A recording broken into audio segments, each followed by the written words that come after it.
رمضان شریف کے مقدس مہینے میں افطاری دینا اور افطار کے موقع پر ہم نے سوچا کہ بلوچستان کے تمام مذاہب کے لوگوں کو اکٹھا کیا جائے تاکہ ہم پوری دنیا کو یہ پیغام دیں کہ بلوچستان ایک ایسا صوبہ ہے جہاں پر مذہبی منافرت نہیں، ہر مذہب کے لوگ اس طرح رہ رہے ہیں جیسے ایک باغیچے میں گلاب کے پھول ہوتے ہیں۔ یہاں پر آپ نے دیکھا کہ ان پھولوں کی مہک سے آپ نے آج اندازہ لگایا کس طرح سے یہ ایک گلشن مہک رہا تھا اور کس قدر ایک مذہبی یکجہتیت ہو رہی تھی انٹرفیتھ ہارمونی کے حوالے سے، اور یہ ہمیں کانسیپٹ دیا ہمارے پیام پاکستان نے، جن کے ہم شکر گزار ہیں مس لولو بلوچ صاحبہ کے، کہ انہوں نے ان کے تعاون سے، پیغام پاکستان کے تعاون سے ہم نے ایک شاندار ایونٹ منعقد کیا۔ اور یہ ہم نے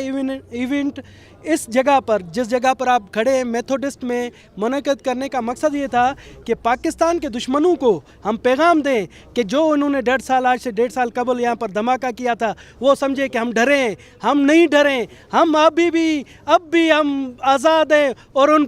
یہ ہم ایونٹ کر کے ہم نے ان کے منہ پر تھپڑ مارا ہے، اور ہم یہ بھی پیغام دیتے ہیں کہ دہشت گردوں، غیر ملکی ایجنٹوں، آپ جتنا بھی کریں گے ہم پاکستانی قوم متحد ہیں، ہم میں کوئی مذہبی منافرت نہیں ہے، نہ ہی منافقت ہے، اور ہم یہاں آزاد شہری کی حیثیت سے رہ رہے ہیں۔ ہمیں فخر ہے کہ ہم آزاد غیر مسلم پاکستانی ہیں۔ ہمارے بلوچستان کا گلدستہ جس میں ہم سکھ، ہندو، پارسی، بھائی، مسلم سب ایک جگہ پر بیٹھے ہوئے ہیں۔ ہمارے سکھزم میں جب ہم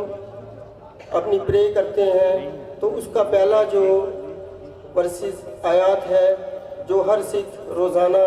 اپنی پرے شروع کرنے سے پہلے کرتا ہے، ایک اومکار ستنام، پیدا کرنے والا جو ہے اس کا نام سچا ہے، وہ جو اللہ ہے جس نے تمام کائنات کو پیدا کیا، وہ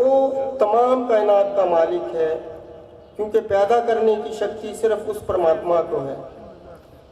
ابھی دنیا میں آپ دیکھ لیں جتنے بھی مذاہب ہیں اپنے اپنے عقیدے کے مطابق وہی پرماتما ایک، وہی اللہ، وہی گاڈ، وہی بھگوان، وہی واحد روح پیدا بھی کر رہا ہے اور کھانا بھی دے رہا ہے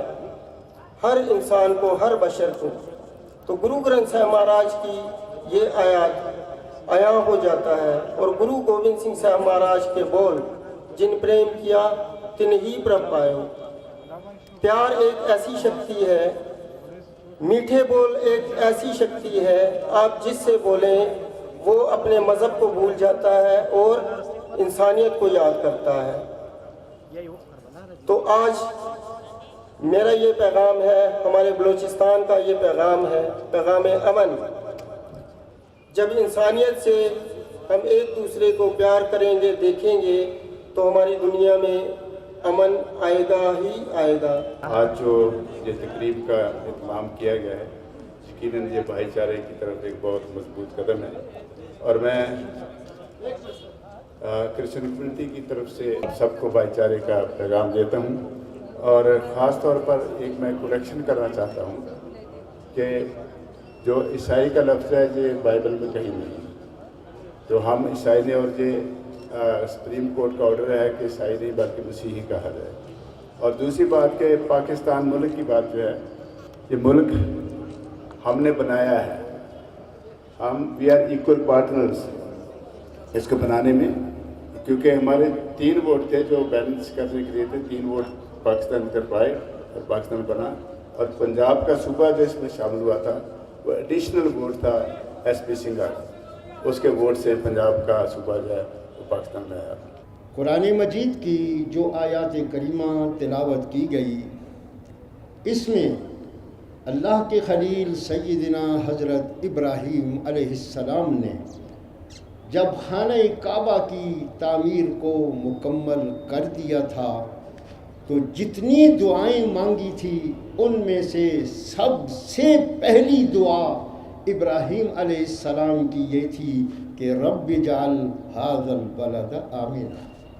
اے میرے رب تیرے گھر کو انسانیت کے لیے میں نے بنا لیا ہے، اس گھر کو امن والا گھر بنا دیا۔ پھر اسی طرح تمام انبیاء کرام اور آخر میں حضور نبی کریم صلی اللہ علیہ وسلم دنیا میں امن کا پیغام لے کر آئے۔